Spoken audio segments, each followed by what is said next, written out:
egresados de las escuelas normales de nuestro país. La escasez y la disputa por las cada vez más escasas plazas, ¿sí?, fue un territorio propicio para los fenómenos irregulares e incluso fenómenos de corrupción en el ingreso de los docentes, en la movilidad de los docentes, tanto la movilidad escalafonaria como en los cambios de adscripción. La escasez, todos sabemos, es el fenómeno, es el territorio más propicio para los fenómenos de corrupción, para el surgimiento de los mercados negros. Y fue cuando se intensificó la compraventa de plazas, las plazas, el favoritismo de todo tipo, personal y político, y también el desfavoritismo personal y político. Las plazas se convirtieron, y las expectativas de movilidad del magisterio, en un instrumento de control directo por parte de la autoridad educativa, pero también de la dirección sindical. Ese es uno de los problemas que surgieron con el modelo de gestión del cardenismo. Por primera vez en la historia, el número de plazas disponibles comenzó a ser menor al número de egresados de las normales. Termina más de un siglo de plazas automáticas y comienza la era de las plazas escasas, de las plazas imputadas y las plazas intercambiadas en el mercado negro. No fue un fenómeno tan generalizado como después dirán los empresarios, el fenómeno de la corrupción. Pero era tal la escasez de plazas que hasta tradiciones y costumbres que no eran fenómenos de corrupción, como era la tradición gremial de herencia de plazas, se convirtió en los medios masivos de comunicación en un fenómeno de corrupción. Todos sabemos que la herencia de plazas no forma parte del menú de los fenómenos de corrupción, sino del menú de las tradiciones gremiales que luego pasaron a los contratos colectivos de trabajo y a las condiciones de trabajo de distintos sectores de trabajadores en nuestro país. El caso es que hay un modelo de gestión. Surge una fuerte confusión entre la autoridad y la representación sindical y se consolida una especie de cogobierno entre el CENTE y la SEP.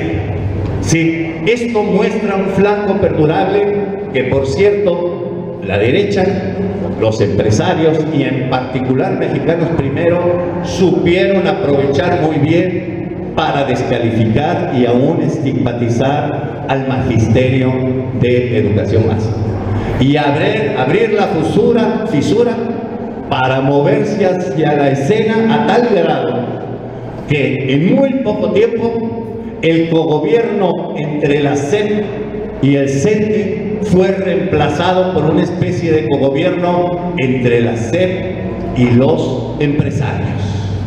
Yo, que me he pasado más de la mitad de mi vida criticando los excesos del cogobierno entre la SEP y el CENTE, si me dieran a escoger, les juro que me quedaría con el cogobierno SEP-CENTE, con S y con C. ¿Sí? ¿Por qué? Por una razón muy simple.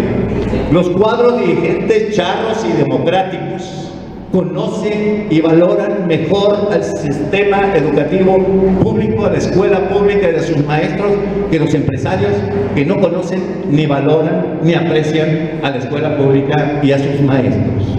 Afortunadamente el dilema no es un dilema cerrado. No hay que elegir entre este gobierno o este otro gobierno.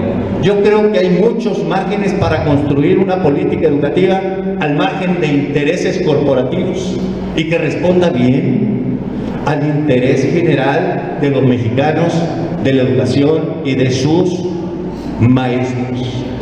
Por supuesto que yo me quedaría con el cogobierno SEP-CENTE, con S y con C. Bueno, así llegamos al servicio profesional docente. En 1912 se envía una iniciativa al Congreso de la Unión para modificar el artículo 3º constitucional, el 73 constitucional, y abrir la posibilidad de crear el servicio profesional docente. Yo creo que sin duda había que hacer una reforma en lo que se refiere a la profesión docente, la regulación del trabajo, la justicia laboral, incluso había que, así fuera nada más, para distinguir mejor lo que competía a la autoridad y lo que competía a la representación sindical, y sobre todo para distribuir mejor las cada vez más escasas plazas docentes. Sin duda había que consolidar el sistema de ingreso, de movilidad y de reconocimiento del magisterio para terminar con los fenómenos irregulares y de corrupción que se intensificaron al cambio de siglo, y para terminar con esta confusión entre el gobierno y la representación nacional del sindicato de maestros. Yo creo que había que hacer un cambio, pero no estoy seguro de que hayan acertado en encontrar la fórmula más adecuada para mejorar los sistemas de ingreso, de movilidad y de reconocimiento de los maestros, más adecuada para el mejoramiento de la profesión docente y de la educación básica. Y sobre todo, dudo que hayan encontrado una buena fórmula para transformar a la profesión docente a partir del respeto a los profesionales de la educación. No creo que sea la mejor fórmula, ni para consolidar la profesión docente, ni para fortalecer a la profesión docente a partir del respeto a los profesionales de la educación. Pero tampoco creo que sea una buena fórmula, como lo veremos al final, para mejorar la calidad de la educación. Por el contrario, yo tengo la impresión de que la fórmula que encontraron y que se llama servicio profesional docente es una fórmula que, en lugar de contribuir a mejorar la calidad de la educación, de manera contraintuitiva, puede contribuir a empeorar la calidad de la educación y aún más a aumentar la desigualdad del sistema educativo mexicano. Bueno, la estrategia que se siguió fue análoga a la que se siguió para crear la carrera académica en las instituciones de educación superior. Por la ruta del artículo 3º constitucional, terminaron creando el espacio para regular la profesión académica. A cada institución de educación superior se le encargó la elaboración de un estatuto del personal académico. En el caso de la educación básica, el servicio profesional docente, sin tocar el 123 constitucional, sin abordar directamente la Ley Federal del Trabajo, la Ley de Trabajadores al Servicio del Estado o sus equivalentes en cada uno de los estados, terminó modificando el marco jurídico laboral. ¿Cómo? Creando un nuevo marco jurídico nacional, general, para el servicio profesional docente.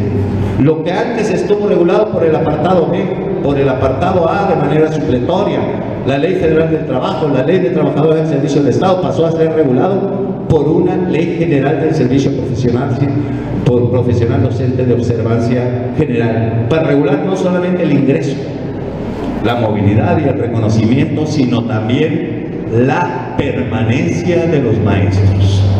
Este es un dato significativo.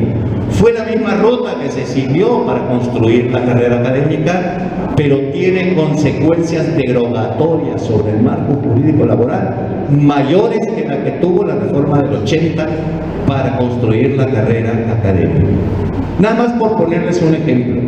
En efecto, el ingreso, la movilidad, el reconocimiento de los académicos pasó a ser materia del estatuto de cada institución de educación superior, de cada universidad. Pero la permanencia no pasó a ser materia del estatuto del personal académico. La permanencia de los académicos hasta hoy sigue regulada por el marco jurídico laboral. El antiguo marco jurídico laboral, la Ley Federal del Trabajo. Esta es una diferencia muy importante. En cambio, la permanencia pasó, en el caso de básica, a ser regulada por la Ley General del Servicio Profesional Docente. Hubo otras diferencias.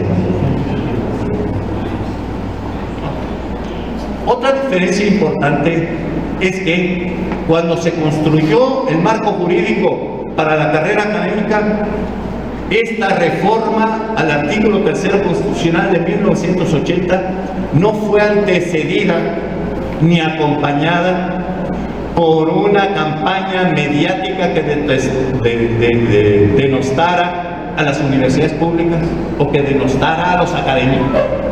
En cambio, la reforma del servicio profesional docente fue antecedida y acompañada por una campaña mediática de denostación y estigmatización de la escuela pública y de sus maestras y de sus maestros y de pasada de su sistema de enseñanza normal.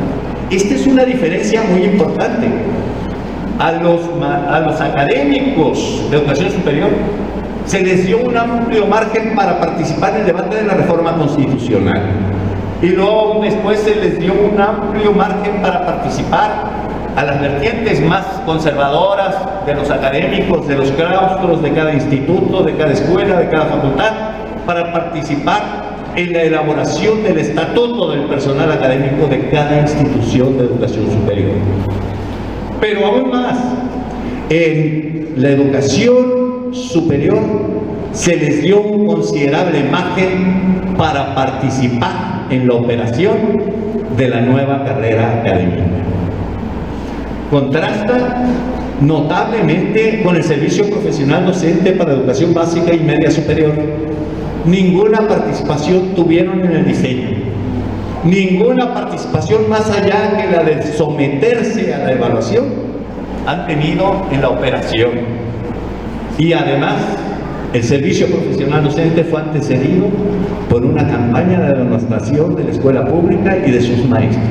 Esta es una diferencia muy notable, aparte de la diferencia ya señalada de que las consecuencias derogatorias sobre el antiguo marco jurídico laboral fue mucho más drástico, más radical en lo que se refiere a la educación básica y media superior. Principales rasgos del servicio profesional docente. Yo creo que los principales rasgos del servicio profesional docente son tres excesos. Para decirlo en pocas palabras, tres excesos. Excesivo centralismo, excesiva unilateralidad, sobre todo en el diseño y en la gestión, y además excesivo peso a la evaluación y a sus consecuencias. Yo diría que estos tres excesos son los principales rasgos del servicio profesional docente. Enseguida paso a analizar cada uno de ellos. Pero antes quiero decir que estos tres excesos provienen de dos principales factores. Uno es una especie de fantasía burocrática que con el regreso del PRI al poder se convirtió en lo que Luis Hernández denominó una obsesión centralizadora o recentralizadora, que fue particularmente acentuada en lo que se refiere a la educación básica y media superior en nuestro país. Obsesión centralizadora que lo hemos visto en otros campos, ¿sí? Pero que en educación pública incluso se convirtió en una regresión sobre el esquema semidescentralizado que se construyó a partir de 1992. La segunda visión que influyó para configurar estos tres excesos fue el predominio de la visión empresarial en dos aspectos. En el diagnóstico, la educación pública es de mala calidad y los principales responsables de la mala calidad son las maestras, los maestros y su representación sindical, con S y con C. Así que también les tocó a ustedes, o para decirlo en otras palabras, con S, con D y con M, porque no solamente es CENTE, sino Movimiento Democrático, Magisterio Disidente, etcétera, etcétera, etcétera. Entonces, lo que tenemos aquí es un cuadro donde se combina una fantasía burocrática, centralizadora y recentralizadora, con un diagnóstico erróneo y sesgado como el de los empresarios. La escuela pública es de mala calidad por culpa de los maestros y de la representación sindical. Y todos sabemos que los empresarios saben, y los miembros de la Junta de Gobierno saben, y sobre todo Silvia Schmelkes sabe, porque fue de las primeras que nos dijo eso, que el factor más importante para la calidad en la educación es el contexto socioeconómico y cultural del que provienen los niños, las niñas y los jóvenes que están llegando sobre todo a las escuelas públicas de nuestro país. Los estudios rigurosos de evaluaciones y de investigaciones nos señalan que entre el 50 y el 70% de los factores que inciden en los aprendizajes de los niños depende de las condiciones en que viven los niños, las niñas y los jóvenes que están llegando a las escuelas públicas y privadas del país. Estas dos visiones, la fantasía burocrática recentralizadora y la estigmatización de la escuela pública y sus maestros y de la representación sindical, son los que imprimieron al servicio profesional docente estos tres excesos que he señalado. Centralismo. Todos sabemos que los aspectos estratégicos del servicio profesional docente quedaron en manos de la SEP, de la Coordinación Nacional del Servicio Profesional Docente y sobre todo de un nuevo organismo constitucionalmente autónomo que se llama Instituto Nacional de Evaluación para la Educación. SEP y INE son los nuevos patrones del Magisterio Nacional, o por lo menos son nuevos patrones que pasan a combinar el carácter de patrón con los antiguos patrones desde el 92, que son los gobiernos y las administraciones educativas de los estados. Yo, si fuera maestro de educación básica, bien a bien ahorita no sabría quién es realmente mi patrón, porque la SEP y el INE regulan mi ingreso, mi movilidad, mi permanencia, mi reconocimiento, ¿no? La SEP, la Secretaría de Hacienda y la Coordinación Nacional de Servicios Profesionales, la Oficialía Mayor de la SEP, me pagan el sueldo, ¿no? Porque se recentralizó la nómina. Y dice que las maestras y los maestros de básica siguen dependiendo de los gobiernos de los estados, y de eso ya no estoy tan seguro, excepto en lo que se refiere al tejimaneje con las listas de prelación, los cambios de adscripción y toda la alquimia que todos sabemos que todavía se puede hacer en lo que se refiere a la operación de los asuntos que no pasaron a ser regulados por el servicio profesional docente. Bueno, tenemos centralismo, excesivo centralismo, excesiva unilateralidad. Ya lo dije, que los maestros y las maestras no tuvieron ninguna participación en el diseño y que en la operación solo han tenido la participación de someterse a las evaluaciones, porque si no se someten, se van. Lo repitió por todos lados el secretario Núñez a finales de septiembre, cuando vieron que los maestros no se estaban sometiendo, y no solo en el territorio histórico del movimiento democrático y disidente del magisterio, sino ni siquiera en algunos estados muy institucionales.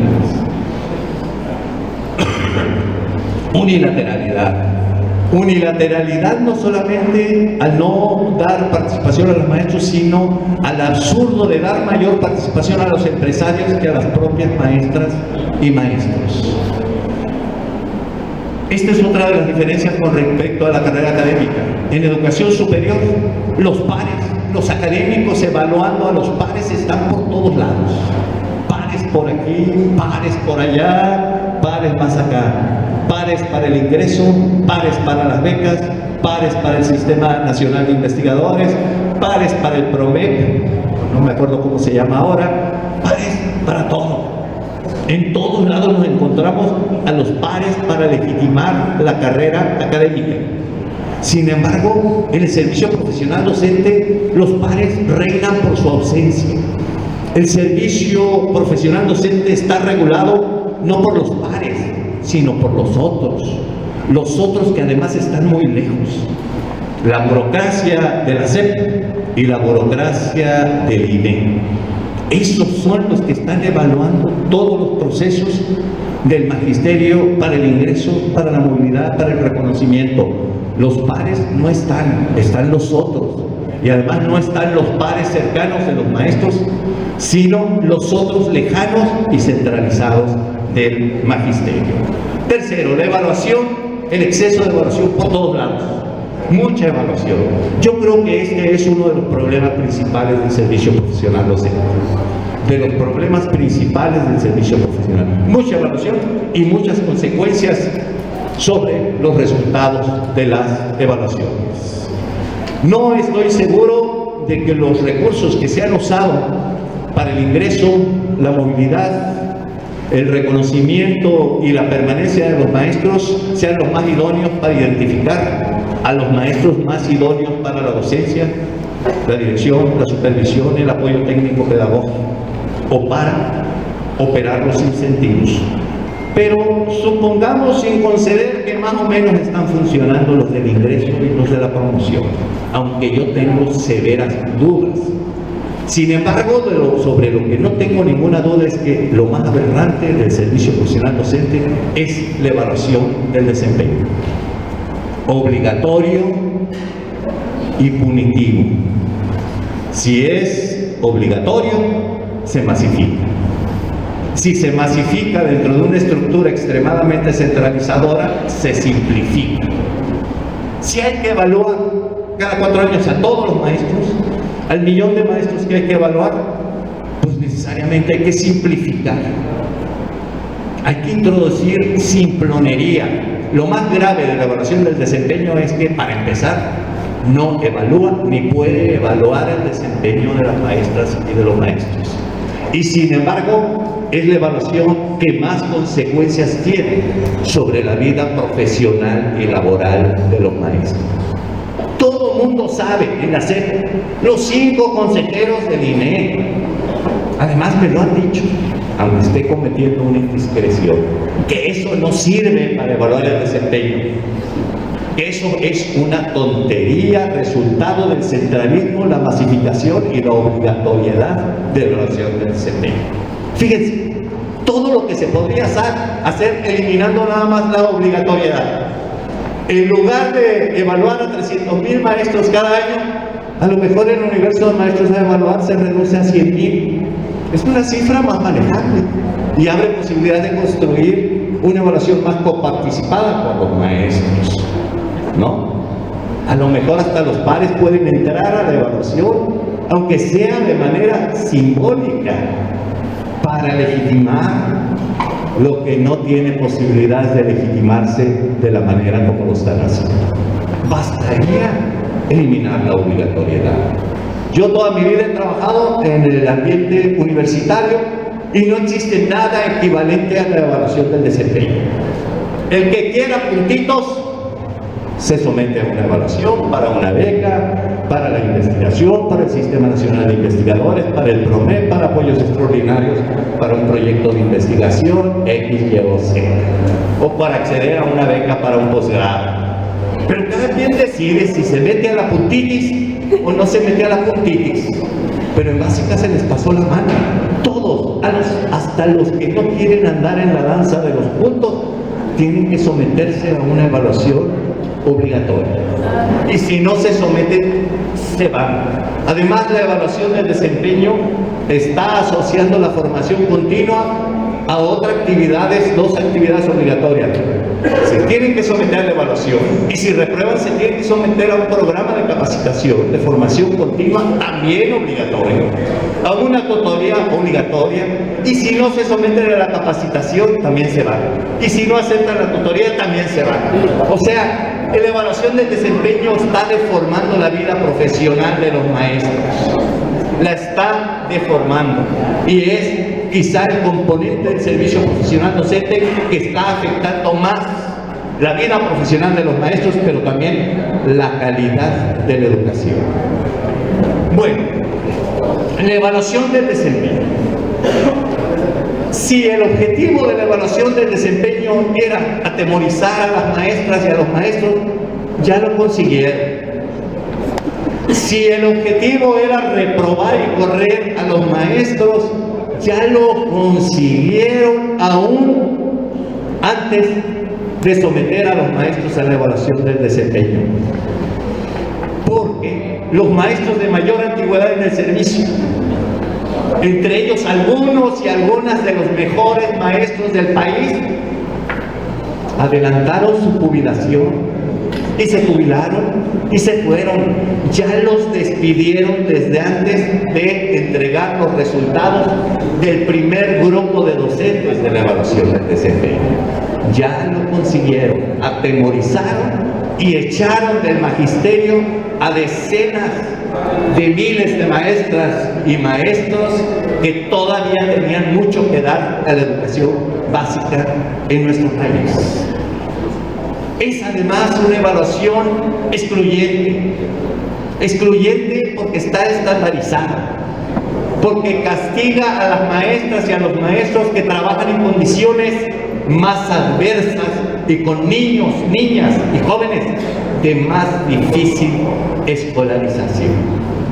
Excluyente porque de entrada los instrumentos y los reactivos con los que pretenden evaluar lo que no están evaluando, que es el desempeño, están excluyendo a los maestros de mayor edad y de mayor antigüedad en el servicio.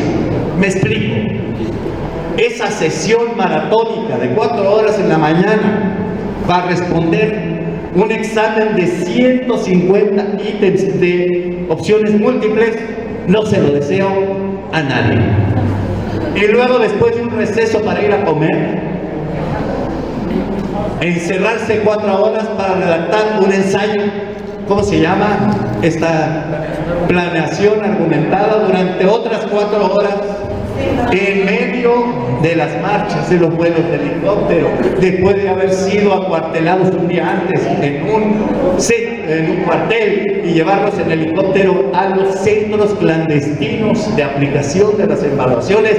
Es algo denigrante que no se lo merece nadie, y menos las maestras y los maestros mexicanos. Eso no se le hace a nadie. Otra cosa, ¿por qué digo que es discriminatorio y excluye de entrada a los maestros de mayor edad y de mayor antigüedad en el servicio? Para empezar, yo, haciendo memoria, yo tuve muchos maestros, entre ellos excelentes maestros, y una de las características esenciales de mis maestros es que eran ágrafos. La mayoría de ellos ni siquiera escribieron un ensayo o un artículo, y sin embargo eran excelentes maestros. Solo tuve un maestro que escribía porque era poeta, y era mi maestro de literatura, el profesor Néstor Agúndez Martínez. Todos los demás eran ágrafos. Incluso ahora, para que vean que no tiene que ver solo con el normalismo, maestros de secundaria, de preparatoria de educación superior, que vienen de las ciencias duras, como algunos amigos que tengo aquí enfrente, ¿sí? Y que no saben escribir la O por lo redondo, y sin embargo son excelentes maestros de física, de matemáticas, de biología, de química, y le piden que escriba un ensayo en 4 horas y jamás. Pero si a mí me aplicaran ese examen que me he pasado la vida escribiendo, también me reprobarían, porque yo nunca he podido escribir un artículo en menos de 4 horas, y menos sometido a una evaluación de la que depende mi permanencia o no en el empleo. Eso no se hace, y eso tiene que dejar de hacerse. Estamos reprobados de antemano los maestros que tenemos más de 15 o 20 años de antigüedad en el servicio. ¿Qué necesidad había de meter a todos los maestros en ese trato tan indignante? ¿Por qué no dijeron, vamos a evaluar el desempeño nada más a los maestros que tienen 5 o 10 años de antigüedad, y al resto los dejamos en paz, se van a morir solitos, ¿no? ¿Qué necesidad había de matarlos por anticipado?